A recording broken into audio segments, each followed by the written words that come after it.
voy descubriendo la ignorancia que hay o la falta de conocimiento que hay sobre la revolución haitiana en el mismo Caribe. Eso es sorprendente, porque si algo fue la revolución haitiana fue una revolución profundamente popular y creo de las más profundas de la historia de la humanidad en sentido popular. Lo que hay que entender en este momento, pienso, desde mi humilde opinión, es que el Estado haitiano es un enemigo del pueblo haitiano.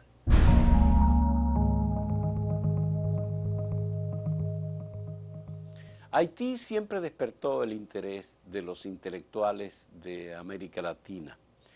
Eduardo Galeano, por ejemplo, en Las Venas Abiertas de América Latina, se admira por el proceso histórico del pueblo haitiano como un pueblo que inició una república constituida por ex esclavos, la primera república que se independiza en América Latina y el Caribe. Los haitianos hicieron una revolución, se liberaron de un imperio, el imperio francés, y abolieron la esclavitud, que era su gran reivindicación. Hemos invitado a Carlos Francisco Bauer, que es un doctor en filosofía, historiador, un intelectual que ha trabajado el tema de la esclavitud y la historia particular del Caribe, enfocada en los últimos 20 años en la historia del pueblo haitiano.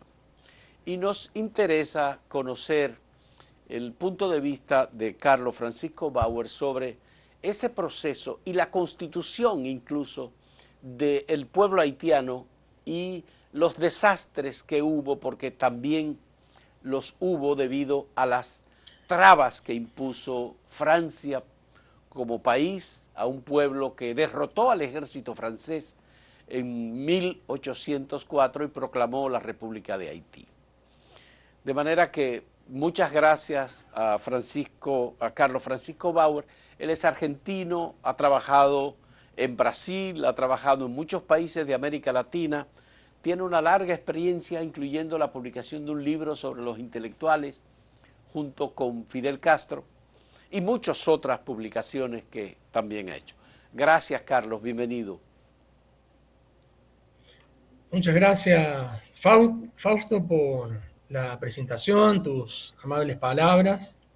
Eh, Agradezco también a Maribel el contacto, una colega, compañera.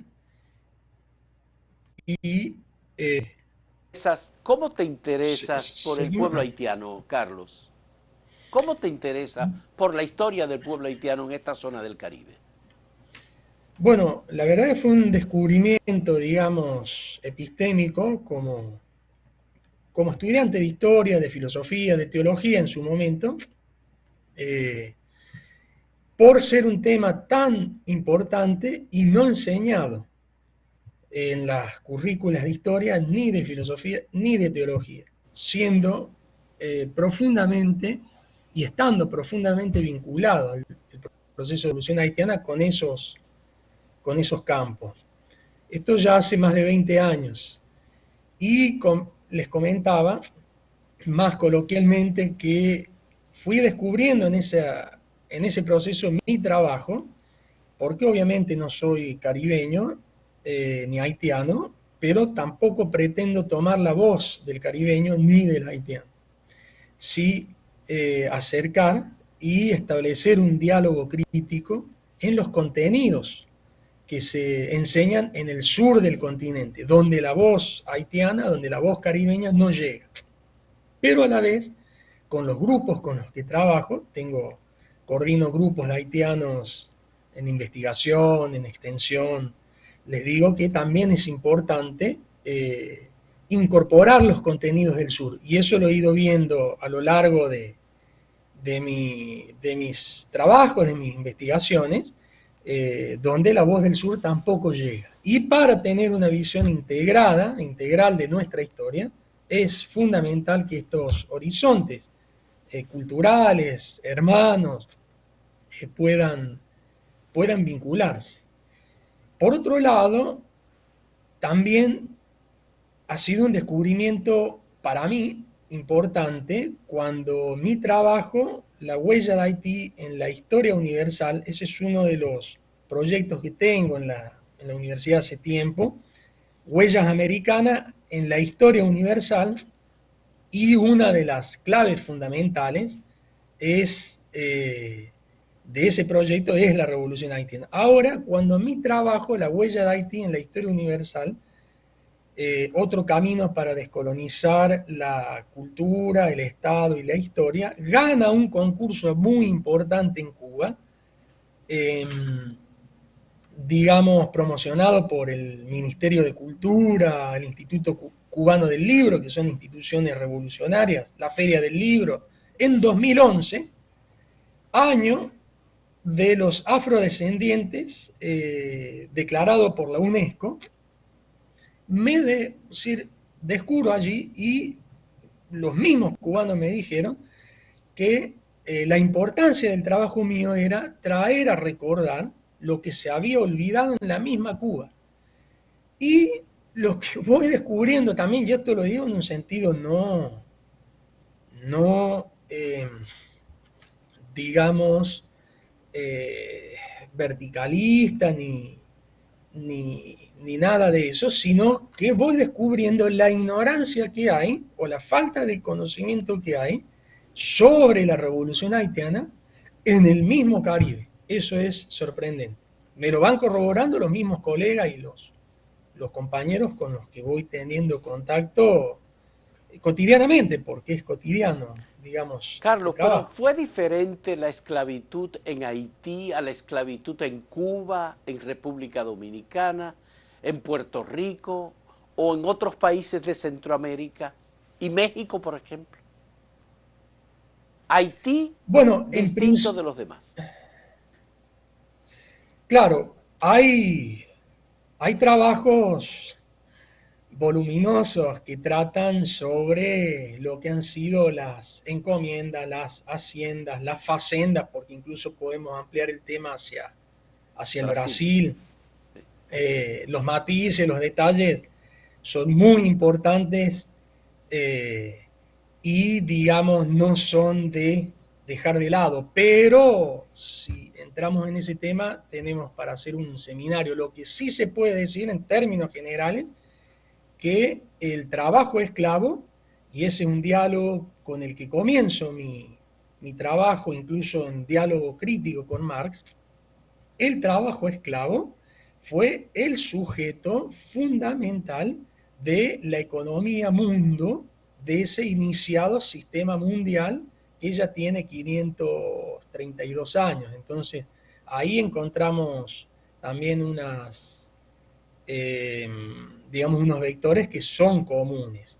Por lo que cuando estalla la revolución haitiana, todo ese esquema, toda esa estructura mundial se ve alertada, se ve preocupada, se ve conmovida. Os señores do engenho no Brasil se alertan y, por ejemplo, y recrudecen lo que son las represiones, en los quilombolas, que se conoce habitualmente como quilombos Ya. en la lengua Carlos, castellana. sí. ¿Y qué provoca que los haitianos sean los primeros en hacer una revolución y conquistan el poder antiesclavista? Claro, ahí lo que hay que comprender es justamente esa huella, americana, comenzar a entender esa huella americana en la historia universal. Lo que se llama Mediterráneo americano es ese Caribe por donde entra la conquista. Cuba, Haití, Puerto Rico. Ahí se empieza a establecer el patrón de dominio colonial, y a la misma vez son los primeros territorios colonizados. A la misma vez comienza a gestarse lo que se llama matriz de liberación. Claro, eso hay que entenderlo, digo yo, desde el punto de vista filosófico, teológico, porque hay que conocer los principios fundamentales que operaron en ese proceso, pero también desde el punto de vista sociológico, político, porque estamos hablando de un estrato, eh, popular, porque si algo fue la revolución haitiana, fue una revolución profundamente popular y creo de las más profundas de la historia de la humanidad en sentido popular. Estamos hablando de un estrato de 500.000 a 530.000 esclavos. Entonces, eso no puede, digamos, escaparse de la vista. Porque luego los procesos de revolución van a empezar a recorrer todo el continente. Y qué casualidad que vuelven a cerrar, comienzan allí en Haití y cierran en 1898 con Puerto Rico, Cuba y Filipinas, que formaba parte del virreinato, pero Ya, está a ahí termina 300.000 la presencia o kilómetros. el dominio de España sobre sus territorios extracontinentales. Pero en el caso de Haití, ¿qué pasó con la revolución haitiana que asumió los modelos políticos de los que vinieron y los conquistaron en Europa? Incluyendo que uno de los primeros gobernantes haitianos se declaró emperador, Zuluk, por ejemplo. Claro, bueno, el tema es un poco más profundo allí para poder entender eso. La revolución haitiana en realidad empieza con las primeras sublevaciones claramente antiesclavistas, antirracistas y anticapitalistas del padre Jean. Fines del siglo XVII, ya mediados del siglo XVIII, hay una articulación fundamental con Macandal y 1791 recién viene la famosa asamblea del Bosque Caimán con Buchmann, el llamado Espartaco Negro, y Cecil Fatiman, la mambo que lo acompañaba.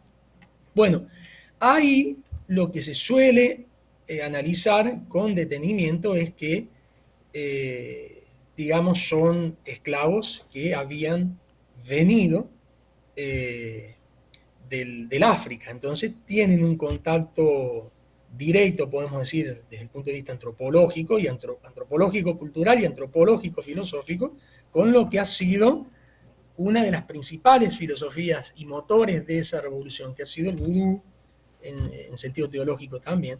Ahora, lo que pasa con los líderes posteriores es justamente la influencia que tienen de la educación eurocéntrica y de la cristiandad, no digamos cristianismo, esa cristiandad que ya fue asumida por el colonialismo y se transformó en una religión dominadora. Y algunos errores, por ejemplo, pretender que se conversa con el colonizador en los mismos términos, posibilitando que eso sea favorable. Y en realidad era abrirles las puertas al eurocentrismo. Pero fíjense que ese error, por eso digo, el tema filosófico hay que profundizarlo absolutamente, porque incluso ese error lo cometió el mismo Simón Bolívar. Yo me he ocupado de rastrear toda la correspondencia de Bolívar con Alemania, con Rusia, con Italia y con Inglaterra, etcétera. Bueno, en la correspondencia de Bolívar con Inglaterra y con Jeremías Bentham, el gran filósofo parlamentario, el gran filósofo político y parlamentario inglés, eh, Bolívar, en toda la correspondencia, y casi uno no encuentra en toda esa correspondencia una mención, salvo muy pasajera, a la revolución haitiana, que fue quien le posibilitó comenzar sus incursiones revolucionarias en lo que después va a ser el proyecto de la Gran Colombia, de la cual Haití también va a quedar fuera. Ojo, esto lo digo no en un sentido meramente crítico, peyorativo con respecto a la gran campaña de Bolívar, como la de San Martín o la de Artigas, etc. Lo digo para alertar sobre el tema filosófico, sobre el problema del eurocentrismo, que ya se toma de una forma muy ligera y en realidad no, tiene sus hebras, sus hilos, visibles e invisibles. Claro, la revolución haitiana se expresó muy temprano a favor de las campañas de Simón Bolívar. Y Bolívar, incluso en el momento en el que tuvo que decidir, se decidió siempre por el apoyo a los haitianos, incluso ante los procesos que tenían la parte española o la parte dominicana, por decirlo así, que también quisieron unirse a la Gran Colombia y quisieron ser parte del proyecto de Bolívar. Pero Bolívar requirió siempre, aceptó siempre el apoyo en armas, en recursos, aportado por los antiguos esclavos haitianos. ¿Tú has Claro, rastreado esto? por ejemplo, claro, por ejemplo, de Alexander Petion ha recibido colaboraciones muy importantes y muy grandes, de Jean-Jacques Dessalines también, y sobre los generales mexicanos también. La revolución haitiana también, y ese tema es mucho menos conocido, pero también ha contribuido. Ahí lo interesante, que lo solemos trabajar también con los estudiantes, que comienza en esa vinculación un internacionalismo político latinoamericano revolucionario, comienza justamente con ese proceso. Y es un internacionalismo profundamente ético, porque hasta lo que tengo investigado, no hay por parte del Estado haitiano, no hay cláusulas de requerimientos complicados o económicos. La única exigencia a cambio por toda la ayuda brindada a Bolívar, tenemos que hablar de más de 200 o 300 efectivos, alimentación, embarcaciones, armamento, etcétera. Eh, la, la única exigencia era que se liberaran los esclavos que se iban encontrando en el camino de lucha. Esa Sí. fue una de las únicas exigencias. ¿Tú has podido estudiar el apoyo de los haitianos a la restauración de la República Dominicana en 1865, cuando el Ejército Popular de República Dominicana se enfrentó a las tropas coloniales españolas y las derrotó con apoyo de ejército y de los haitianos que aportaron recursos y armas para los dominicanos? Bien, en ese punto yo no me he especializado específicamente, pero lo que tengo claro es que forma parte del proceso haitiano de tener más allá de las fronteras esos núcleos de justamente intento de restablecer la esclavitud, porque ya había órdenes de Napoleón en 1802, que es cuando manda los efectivos, y allí los números son muy diversos, dependiendo los historiadores, se hablan de 20.000 a 50.000 efectivos de un ejército que en ese momento sí era el más fuerte. Eh, entonces, eh, la preocupación en ese caso y el proyecto haitiano era luchar contra la esclavitud no solo en Haití, sino en todo el continente. Y lo interesante es justamente el paradigma que establece a nivel mundial y a nivel de historia de la humanidad. Porque si no valoramos eso y nos olvidamos de eso, nosotros como americanos, y eso es lo que digo en el sur, nos perdemos del lugar que tenemos en la historia universal, porque lo que allí se cocina y se construye, más allá de los errores que después podemos ir marcando, no se registra en la historia humana. No se logró con Josué en Jericó, tampoco con Espartaco en el Imperio Romano, y si no comenzamos a hacer una memoria ética ética histórica y una valoración de esa estructura, quedamos no solo con falta de reconocimiento ético, sino que nosotros mismos como americanos quedamos fuera de la historia universal en uno de sus puntos más importantes. Ya, Carlos, me interesa tu reflexión sobre qué ha pasado en esta historia que los haitianos, pese al tipo de solidaridad internacionalista que demostraron en sus años iniciales, quedaron como fuera del contexto del proceso político de América Latina, el proceso histórico, el proceso cultural, eh, quedaron como al margen. No tiene nada que ver, creo, con el idioma o con el vudú, pero es probable que esos sean factores fundamentales porque está el tema de la cristianización o de la evangelización, que fue un factor sumamente unificador para América Latina, además del idioma español. Bueno, mi interpretación es un poco diferente y la he ido trabajando a través del tiempo, la voy conversando, poniéndola en común y por ahora no la he modificado porque, bueno, la noción común que se tiene es la revolución triunfó el 1 de enero de 1804 y después empezó a caer. La verdad, con todas las contradicciones que tuvo, la revolución resistió y fue una de las revoluciones que más tiempo resistió en, en la historia latinoamericana. Ahora, hay una inflexión muy fuerte, comienzos del siglo XX, cuando empieza a emerger este otro monstruo imperialista que es Estados Unidos, Estados Unidos. con ese plan estratégico del Caribe que hacia el sur toma Panamá y hacia el norte interviene Haití. Pero, ¿qué pasa? Allí surge, incluso antes de la Revolución Haitiana, lo que se llamó la generación del 46, que viene de un proceso muy anterior, con Jacumé, Jacques Stephen Alexis, discípulos de él, Jean Prismar, un conglomerado de gente impresionante, maravillosa. Y ahí viene otra discusión fundamental, que es el movimiento de la negritud, que muchos, y esto lo discutimos, muchos lo centran en Fanon o MSC, Fran Fanon. y la verdad que, claro, Frantz Fanon, MSC, y la verdad que surge allí, en Haití, con Jacques Goumé, con el movimiento indigenista que va a ser la previa al movimiento de la negritud, una de las causas del proceso de descolonización del África, y comienza en Haití. Y eso continúa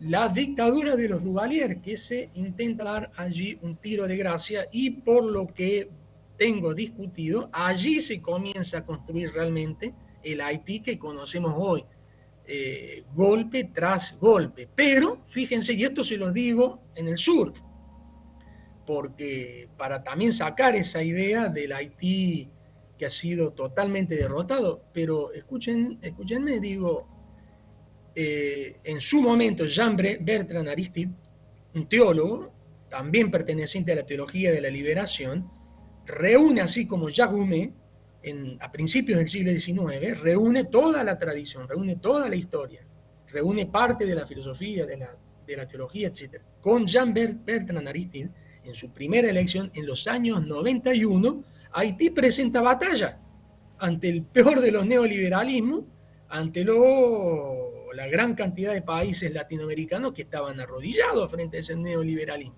con crisis del liderazgo, con crisis de mucho tipo.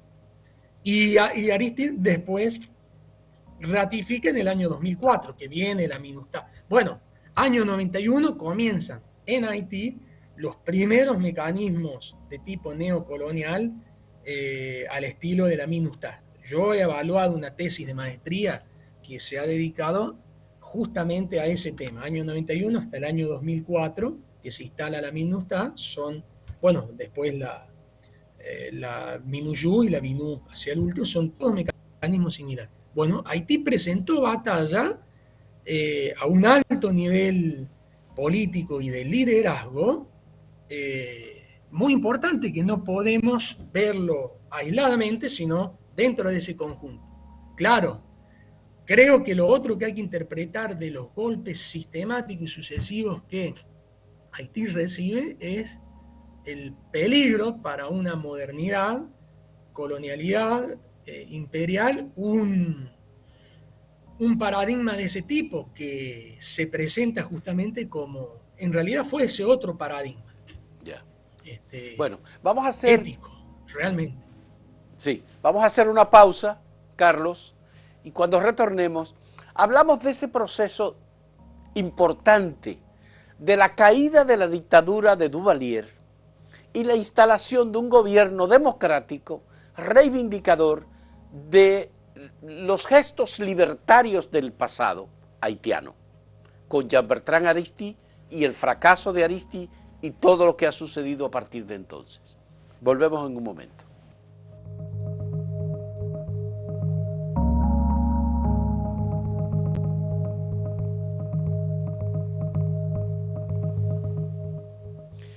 Carlos, lo que hay que entender y lo que quisiera que nos explicara tu criterio, tu punto de vista, ¿qué pasó con el fracaso de una revolución haitiana que acabó con la dictadura de Duvalier y que instaló a un progresista ex sacerdote salesiano, miembro del movimiento de teología de la liberación, que en parte se formó al lado, en República Dominicana? Bueno, mi humilde punto de vista al respecto, y también lo he dialogado, yo no analizo los procesos históricos con la complejidad que tienen, solo desde el punto de vista si son exitosos o han fracasado, porque de no haber acontecido la revolución haitiana, eh, la abolición y la extinción de la esclavitud hubiesen llevado muchísimo más tiempo. Y todo lo que instaló dicha revolución. Y lo que sería Haití sin esa revolución. Eh, Creo que lo que hay que tratar de analizar con más detenimiento es justamente los ataques sucesivos, porque también si uno ve el mapa geopolítico mundial, prácticamente no hay nación que haya resistido eh, eh, tantos ataques sistemáticos y sucesivos, ¿no? Si uno se sitúa en el Asia, como a la misma China la han quebrado después de una sucesión de dominios imperiales, ¿no? En su momento. Entonces yo tiendo a analizar un poco, digamos, más en ese sentido para poder rescatar aquel fondo histórico que tenemos como latinoamericanos, porque forma parte de un patrimonio no solo de América Latina, sino de la humanidad. Y la idea de justamente intentar rescatarlo. Lo que hace Aristide, o lo que intenta hacer Aristide, en una correlación de fuerzas totalmente desfavorables, es justamente conectarse con esa historia profunda haitiana, como lo intentó hacer Jacques Goumet, en su momento fundador del Partido Comunista en 1934, allí, 1932, perdón, en Haití. Lo que intentan es eso. Pero obviamente que si uno analiza las correlaciones de fuerza, la lucha es muy desigual. Yo no hablaría en ese sentido de fracaso porque en ese sentido habría que intentar luchar al mismo nivel y al mismo nivel no se está. Recordemos que cuando Aristide estaba exiliado en Sudáfrica, el mismo Obama, se suponía, sí, un presidente norteamericano negro, le recomendó no volver a Haití. Y Aristide volvió igual. Entonces, hasta en esos detalles que no son menores, la lucha haitiana es tremenda, y aún más tremenda cuando nosotros a nivel continental ignoramos, ¿no? En Pero lo que hemos profundidad esos visto temas. es que Haití no ha podido organizar un sistema político con cierta estabilidad. Desde 1986, a la caída de la dictadura de Duvalier, terminó la estabilidad en Haití. A partir de entonces, hemos tenido presidentes efímeros, hemos tenido presidentes asesinados, como acaba de ocurrir con el presidente Moïse, Jovenel Moïse, que finalmente ha desencadenado en una fragmentación de la sociedad haitiana con una clase empresarial y política que ha abandonado el país, y el país repartido entre bandas delincuenciales, ex miembros de la Policía Nacional como directores de grupos que secuestran y asesinan. Entonces, Haití tiene un cuadro de ser el país en peor situación económica, política, institucional de todo el continente. Claro, eso es una parte, digamos, de la historia. La otra parte que hay que entender para poder entender esa situación es un tema que comenté hace un momento, ¿no?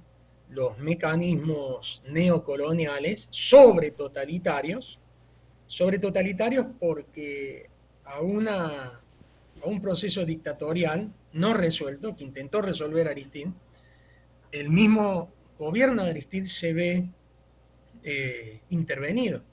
En el año 91 mismo comienzan esos mecanismos neocoloniales que son del mismo estilo de la MINUSTA del año 2004. Entonces, año a año se van a ir eh, turnando esos proyectos. Y, por ejemplo, fíjense la complejidad de lo que estoy invitando a pensar con respecto al eurocentrismo. Yo trabajo a la vez con lo que se llama el proyecto Iniciativa Brasil-Haití. Tenemos colegas del Movimiento Sin Tierra en Haití. Hemos hecho un evento en Río de Janeiro y hemos producido un documento para, por vía ministerial, hacerlo llegar a la presidencia. Y una lucha muy desigual, porque fíjense, por ejemplo, contra lo que tiene que luchar Haití, no creo que alguien que haya tenido un proyecto de ese tipo pueda resolver todos esos problemas y esas embestidas, porque Brasil asume la presidencia del Consejo de Seguridad de la ONU, pero ya no es el Brasil del año 2004, donde todavía estaba todo muy tapado, donde el Brasil comandaba las tropas latinoamericanas de intervención de la MINUSTAH en Haití. Ya no es ese Brasil. Ha habido mucha discusión, mucho debate, pero ¿qué acontece? La presidencia del Consejo de Seguridad de la ONU aprobó la intervención keniana de la ONU en Haití. Está todo el mundo espantado con eso, los que tienen conciencia crítica y conocen los procesos históricos están espantados. Entonces, vuelvo a decir, lo que usted señala es cierto, pero es producto, tiene estas causas en realidad. Y la gente tiene que conocerlo, la prensa tiene que conocerla, para poder informar también sobre un proceso que es muy complejo y que merece también el compromiso, la ayuda de todos. Por ejemplo, retomo ese 2004, donde todo estaba bien silenciado. Todos los países latinoamericanos, salvo Cuba, tenían tropas de intervención. Cuando comienzan a emerger los gobiernos progresistas y comienzan a tomar conciencia de todo este debate que estamos realizando, de la comisión de investigación que se instaló en Haití, por ejemplo, con Pérez Esquivel, el Nobel de la Paz argentino, etcétera. Todos esos gobiernos progresistas luego, ya sea el de Venezuela, el de Uruguay, el de Argentina, el de Bolivia, comenzaron a retirar esas tropas. Al punto, por ejemplo, y siempre lo relato, Chávez tuvo el gran gesto de corregir a Bolívar y declara allí a Haití como Tierra Santa. Entonces, ir uniendo un poco todas esas piezas para tener una evaluación un poco más integrada, integral, sin desconocer la gravedad de lo que está aconteciendo, que usted muy bien ha dicho también, pero no quedarse solo con esa visión. A eso invito a reflexionar. Sí, pero hay un tema relacionado con el liderazgo político haitiano. Lo que hemos visto es la incapacidad que ha tenido y ha manifestado y se ha expresado en todos los niveles del liderazgo político haitiano para ponerse de acuerdo en determinadas cuestiones que pueden ser fundamentales. Es decir, un Estado, un país, tiene que servir a sus ciudadanos, tiene que ofrecer garantía de seguridad, de alimentación, de trabajo, de educación. Lo que hemos visto es que no han podido ponerse de acuerdo. Ni siquiera el grupo de Montana, que es un grupo democrático de organizaciones que lanzó una proclama, pero que se ha ido desarticulando poco a poco.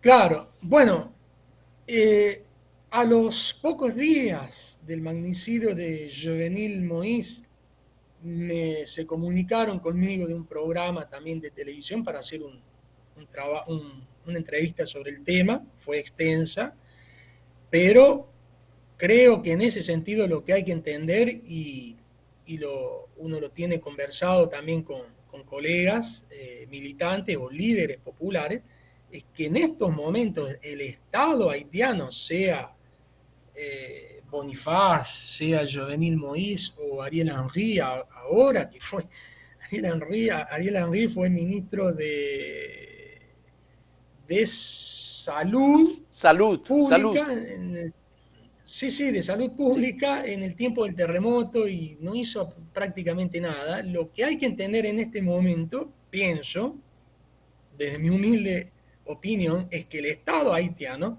es un enemigo del pueblo haitiano, como parte de toda esta complejidad. Ahora creo que ese tema para los latinoamericanos no es difícil de entender, porque el neoliberalismo a nivel continental logró hacer eso en casi todos los países latinoamericanos, constituir élites, cúpulas políticas, estados en enemigos de la población, incluso lograr que la población misma los elija eh, a través de complejos mecanismos electorales que incluso tenemos hasta la inteligencia artificial por medio de eso, ¿no? Entonces, intelectuales como Jacques Roman, que por ejemplo, el autor de Los Gobernadores del Rocío, Jacques Stefan Alexis, Jean Casimir, Jean Prismar, a quienes tú has mencionado, han sido intelectuales que idearon un país integrado de alguna manera con países del continente y del área del Caribe. Eran, de alguna manera, eran antillanistas. ¿Qué ha pasado? Que no ha habido posibilidad, Claro, ni siquiera con su país más físicamente cercano, que es República Dominicana, con quien comparten la misma isla. ¿Cómo ves ese proceso tú de República Dominicana y Haití y todas las tensiones? bueno, yo a veces digo que lo que está cerca a veces no se ve y eso es casi una norma que se puede aplicar en todo sentido, ¿no? Eh, He participado de encuentros, hace poco he participado en un encuentro Haití dominicano y por lo menos los que están a nivel de bases populares lo que intentan es que estos procesos complejos se conozcan y que los pueblos se comuniquen. Eh, Porque no, en una estructura estatal como en la que se está en el caso haitiano no se puede esperar que surja un proyecto social de vinculación en ese sentido. Ahora, con respecto al proyecto de Yargume, yo lo he trabajado y lo he trabajado comparándolo sin ningún temor con el proyecto de Mariátegui. Ahora, lo que digo en torno a esto que usted también señala es que no podemos olvidarnos que en esta lucha por la liberación, por la historia de la liberación y de las independencias, no estamos solos.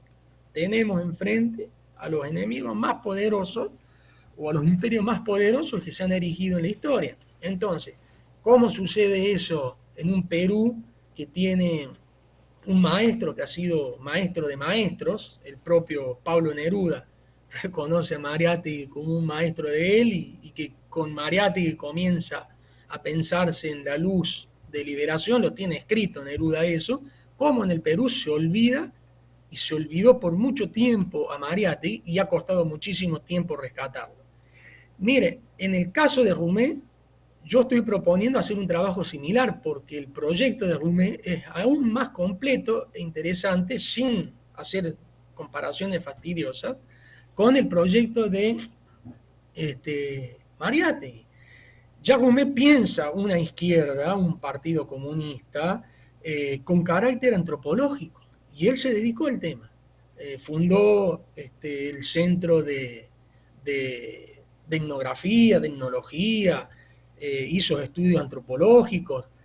Gobernadores del Rocío, La Montaña Embrujada, son las primeras novelas campesinas, y hay una vinculación entre aquello que llamo matrices. Eso es lo más interesante que a mí me parece de ese proceso. Matrices indígenas, matrices afroamericanas, que no es lo mismo que lo africano, ya tiene una identidad propia, y las matrices criollas. Nos permite pensar un criollismo diferente, no meramente blanco, racista, excluyente, sino vinculado a todas esas matrices. Eso está en el trabajo de Rumé, no solo en su escritura, que a la vez es comunicativa, no es una prosa pesada, sino que está en la práctica misma que él ha llevado a cabo con todo un grupo, digamos, aquí uno dice Rumé, pero está diciendo también discípulos y todo un movimiento social muy grande. Ahora, hagamos el psicodrama de posicionarnos como emperadores o imperios.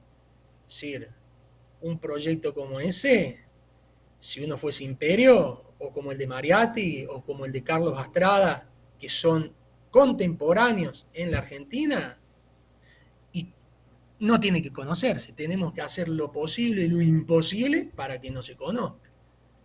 Similar pasa en la Argentina con Carlos Astrada, es Ya, decir, contemporáneo de Mariatti y de Rumé, cordobés, y lo puedo decir con lujo de detalle como cordobés que soy, ya, ligado a la reforma de 1918, bien. que influyó a todo el continente, incluso a la Revolución Cubana, como dijo el mismo Fidel Castro. Y no se Carlos, conoce en me Córdoba. gustaría saber, de acuerdo a tu criterio, ¿hubo criollismo en Haití, igual que lo hubo en Cuba y que lo hubo en República Dominicana y en Puerto Rico? ¿O se mantuvo cerrada la cultura de los africanos traídos como esclavos y que se radicaron, se rebelaron y liberaron el territorio haitiano? Claro, ¿no? Lo maravilloso del proceso haitiano y que uno puede ver en Rumé es que hubo una apertura y hubo una articulación de matrices. Jean-Ané Louis Just habla, sí, cuando triunfa la revolución, no es que todos ahora son negros, todos ahora son gente. Es decir, la revolución logra trascender esos niveles eurocéntricos y etnocéntricos también. Ahora lo interesante, esto uno lo conversa también con antropólogos, por ejemplo, colegas como Rita Segato, etcétera, incluso con el mismo maestro Dussel, etcétera. Es decir, lo que nos posibilita el término creolo, criollo, haitiano, es pensar una vinculación que se llevó a cabo, ¿sí?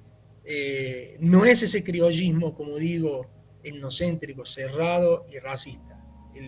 Eso se ve en la obra de Rumé. El mismo criollo, el creol, es a la vez un indígena, es a la vez un afro, es a la vez un cristiano de la liberación, porque, por ejemplo, Manuel, el Cristo Negro, en Gobernadores del Rocío, mi Dios, muy interesante, recupera todo el proceso de la revolución, porque esa conversación está en todo el proceso de la revolución. Ya. Interesante aún que ese Manuel, ese Cristo Claro, pero eso es Negro, deja ficcionado por relegado. Jacques Rumien. Esto es una ficción, en realidad. Finalmente, quien oficializa el vudú como parte de la sociedad haitiana es François Duvalier, un médico que se convierte en un dictador.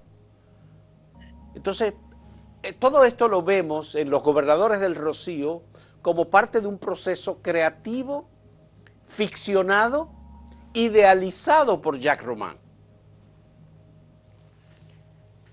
Bueno, en realidad lo que él quiere es conectarse con la, como diría Kush, con la historia profunda de Haití. Ahora, lo ficcional, los que estamos en literatura sabemos que no es meramente ficcional.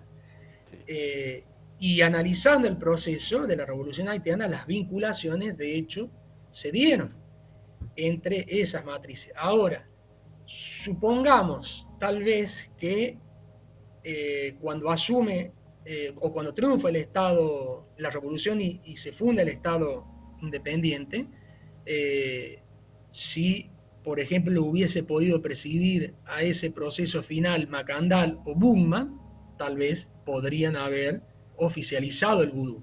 Sucede que está ese problema que conversamos anteriormente.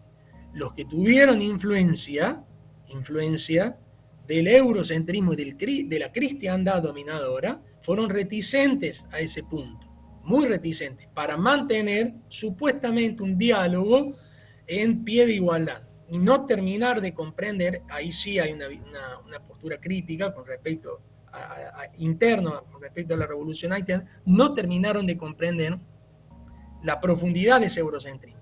Ahora, la oficialización que hace Duvalier del vudú es más o menos como lo que ha hecho la dictadura boliviana utilizando la simbología de la huipala o la pachamama, es decir, un populismo Una reaccionario y dominador instrumentalización. e imperial.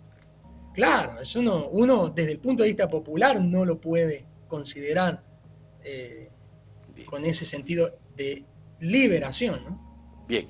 Hacemos, Carlos, una última pausa en esta conversación sobre Haití, la historia de Haití y estos procesos que vienen, que traen una historia y nos llevan a lo que tenemos hoy como sociedad en Haití. Volvemos en un momento.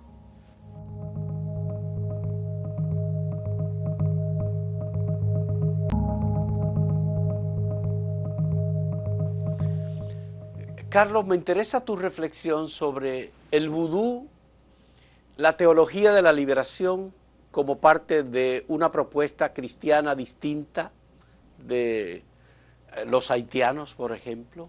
El pueblo haitiano es también un pueblo cristiano, pero es un pueblo que comparte dos formas distintas de interpretar el universo religioso.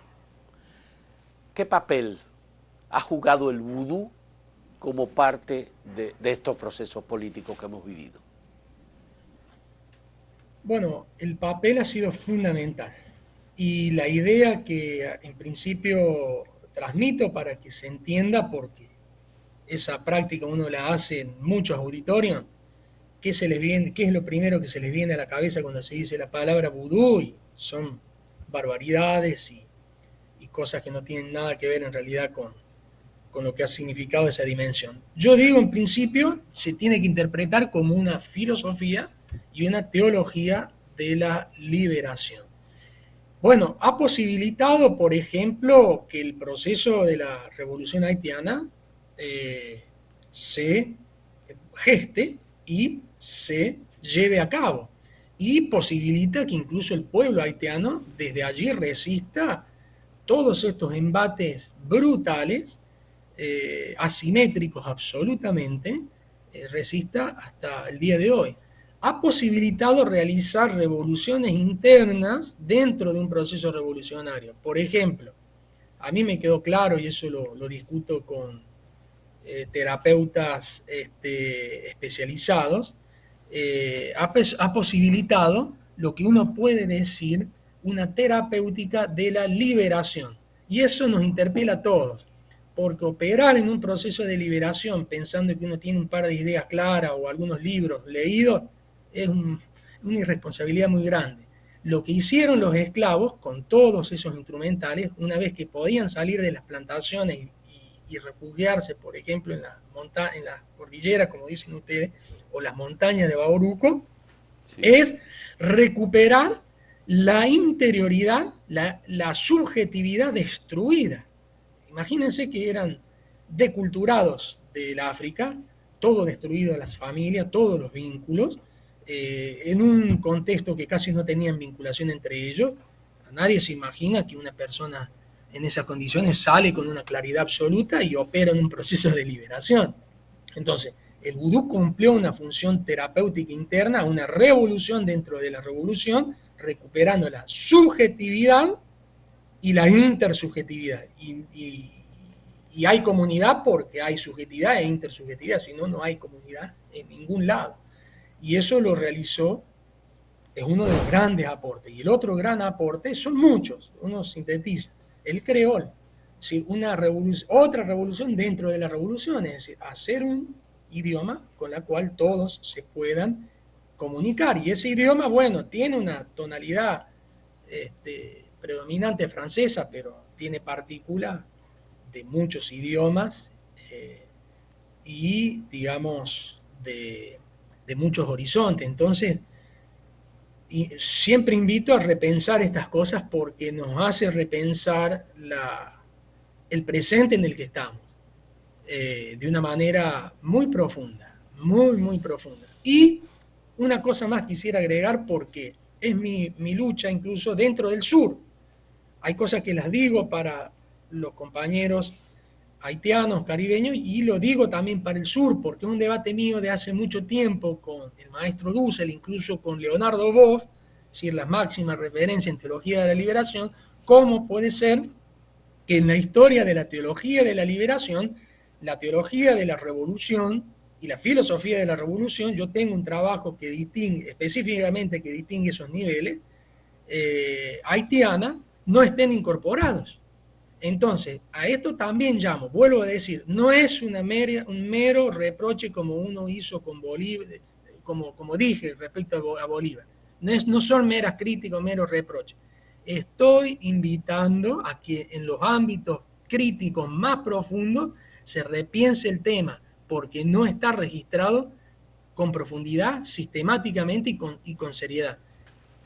Agarren la historia de la teología que ustedes quieran, de la liberación, no cualquier teología, y de la filosofía y de los pensamientos, no están registrados y articulados debidamente los temas, porque tampoco se trata de incluir como si fuese un tema cultural, bueno, lo sé ahora, no lo sabía antes, no, se trata de incluirlo vinculándolos con sus temas principales. Ahí toma mayor fuerza el proceso, no solo diciendo, bueno, ha habido una revolución en 1804 de esclavos, etcétera, y nada más.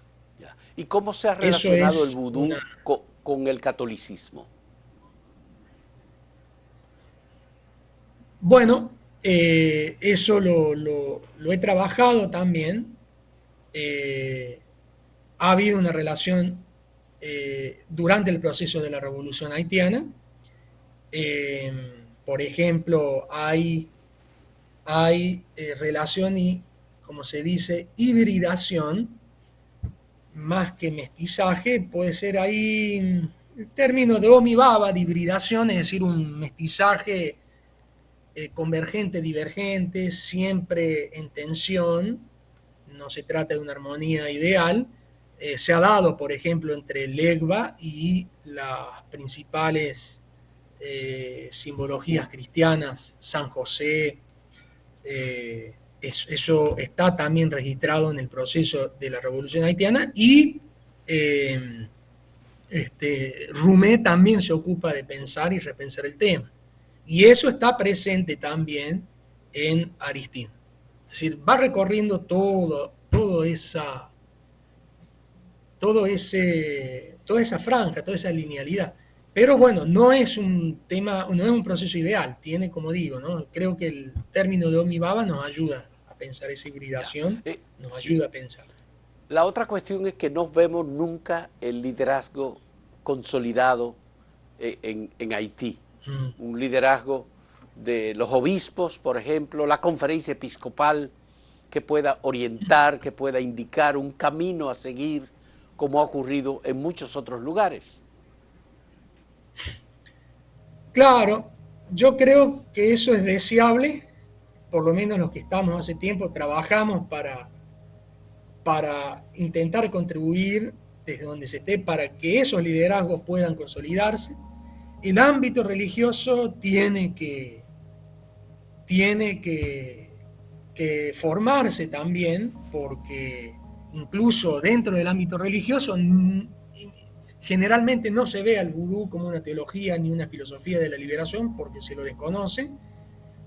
Recuerdo haber leído hace años incluso opiniones de la Madre Teresa de Calcuta para tomar un paradigma de lo que es la bondad, sin ningún lugar a dudas, sin ningún lugar a dudas, pero cuando ella se refería al vudú haitiano, se refería en términos maléficos, Ya. negativos, sin comprender que fue un motor de la revolución de ese pueblo y del comienzo de todas las independencias en América en una nueva edad y en una nueva era de la historia de la humanidad que se llama colonialidad modernidad. Los ámbitos religiosos tienen que ponerse a estudiar el tema también. Bien. Carlos, muchas gracias.